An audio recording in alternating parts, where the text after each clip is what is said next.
সাহাবায়ে কেরাম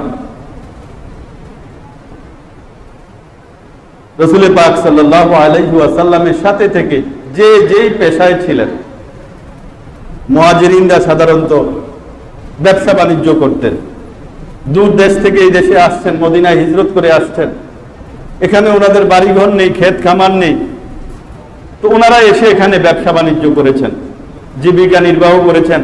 রাসূল পাক সাল্লাল্লাহু আলাইহি ওয়াসাল্লামের সংস্রবে থেকে দ্বীন শিখেছেন, দ্বীনের ইলম শিখেছেন, আল্লাহ পাকের পরিচয় লাভ করেছেন, আল্লাহ পাকের বিধান পালন করেছেন।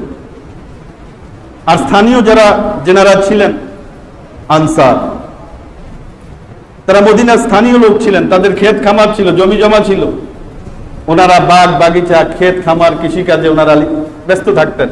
ওই পর্যায়ে থেকেই ওনারা আল্লাহ পাকের রাসূলের সংস্রবে থেকে ইলম শিখেছেন এবং তদনুযায়ী আমল করেছেন। এই দুই শ্রেণী ছাড়াও আরেকটা শ্রেণী ছিল যারা নেহায়েত গরীব, যাদেরকে আহলে সুফফা বলা হতো। তারা মসজিদে নববীর মধ্যেই অবস্থান করতেন, এখানেই তারা থাকতেন এবং 24 ঘন্টা রাসূল পাক সাল্লাল্লাহু আলাইহি ওয়াসাল্লামের দরবারেই পড়ে থাকতেন। তাদের না কোনো বাড়িঘর ছিল, না কোনো ব্যবসা বাণিজ্য ছিল, না কোনো খাবার দাবারের কোনো সুব্যবস্থা ছিল। রাসূল পাক সাল্লাল্লাহু আলাইহি ওয়াসাল্লামের কাছে হাদিয়া, সদকা যেটাই আসতো, এটার উপরেই তারা নির্ভর করে চলতেন। আর রাসূল পাক সাল্লাল্লাহু আলাইহি ওয়াসাল্লামের মজলিসের মধ্যে থেকে থেকে ইলমে দ্বীন শিখতেন। হযরত আবু হুরায়রা রাদিয়াল্লাহু তাআলা আনহু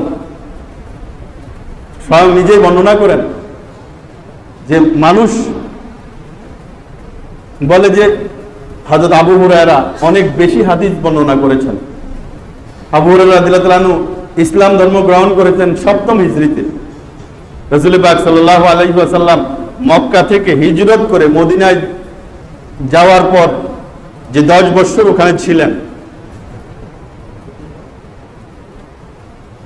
ওই যাওয়ার 7ম বছরে অর্থাৎ রাসূল পাক সাল্লাল্লাহু আলাইহি ওয়াসাল্লামের হিজরতের 7ম বছর আবু হুরায়রা রাদিয়াল্লাহু তাআলা আনহু মুসলমান হয়েছেন। আর রাসূল পাক সাল্লাল্লাহু আলাইহি ওয়াসাল্লাম 11তম হিজরিতে ইন্তেকাল করেন। তো মোটামুটি 4 বছর রাসূল পাক সাল্লাল্লাহু আলাইহি ওয়াসাল্লামের সংস্রবে ছিলেন কে? হযরত আবু হুরায়রা রাদিয়াল্লাহু তাআলা আনহু। কিন্তু হাদিস বর্ণনা করেছেন সবার চেয়ে বেশি। রাসূল পাক সাল্লাল্লাহু আলাইহি ওয়াসাল্লামকে ঈমান অবস্থায় পেয়েছেন মাত্র 4 বছর, হাদিস বর্ণনা করেছেন সবচাইতে বেশি। কোন কোন বর্ণনায় পাওয়া যায় 5374টা হাদিস বর্ণনা করেছেন হযরত আবু হুরায়রা রাদিয়াল্লাহু তাআলা আনহু। তো মানুষের মধ্যে আলোচনা যে আবু হুরায়রা রাসূল পাক সাল্লাল্লাহু আলাইহি ওয়াসাল্লামের সংস্রব এত কম সময় পেয়েছেন, মাত্র 4 বছর, তো হাদিস বর্ণনা করেছেন এত বেশি। তখন হযরত আবু হুরায়রা রাদিয়াল্লাহু তাআলা আনহু নিজেই বলেন যে আমার মুহাজির ভাইগণ ব্যবসা বাণিজ্য নিয়ে ব্যস্ত থাকতেন, সব সময় রাসূল পাক সাল্লাল্লাহু আলাইহি ওয়াসাল্লামের দরবারে থাকতে পারতেন না। আনসারী ভাইয়েরা ক্ষেত খামার নিয়ে ব্যস্ত থাকতেন, সব সময় থাকতে পারতেন না। আমি সুফফা যারা রাসূল পাক সাল্লাল্লাহু আলাইহি ওয়াসাল্লামের মসজিদেই অবস্থান করতেন, তাদের মধ্যে একজন মিসকিন ছিলাম, একজন গরিব মানুষ ছিলাম। আমি দুনিয়ার কোনো কাজকর্ম করি না, আমি রাসূল পাক সাল্লাল্লাহু আলাইহি ওয়াসাল্লামের দরবারে ইলমের জন্য সব সময় পড়ে থাকতাম, যে রাসূল পাক সাল্লাল্লাহু আলাইহি সাল্লাম কি বলেন সেটা আমি শুনতাম এবং সেটা মুখস্থ করতাম। একবার হযরত আবু হুরায়রা রাদিয়াল্লাহু তাআলা আনহু রাসূল পাক সাল্লাল্লাহু আলাইহি সাল্লামকে বলেন, ইয়া রাসূলুল্লাহ, আমার তো মনে থাকে না। তখন রাসূল পাক সাল্লাল্লাহু আলাইহি সাল্লাম বলেন, তোমার চাদরখানা বিছাও, চাদর খোলো। তো রাসূল পাক সাল্লাল্লাহু আলাইহি সাল্লাম হাত দ্বারা কিছু একটা ইশারা করলেন, তারপরে বললেন এটা জড়ায়া বুকের সাথে মিলিয়ে নাও। আবু হুরায়রা রাদিয়াল্লাহু তাআলা আনহু ওই চাদরখানাকে বুকের সাথে মিলিয়ে নিলেন। আবু হুরায়রা রাদিয়াল্লাহু তাআলা আনহু বলেন, তারপরে আমি যে কোনো জিনিস শুনতাম সব আমার মুখস্থ হয়ে যেত।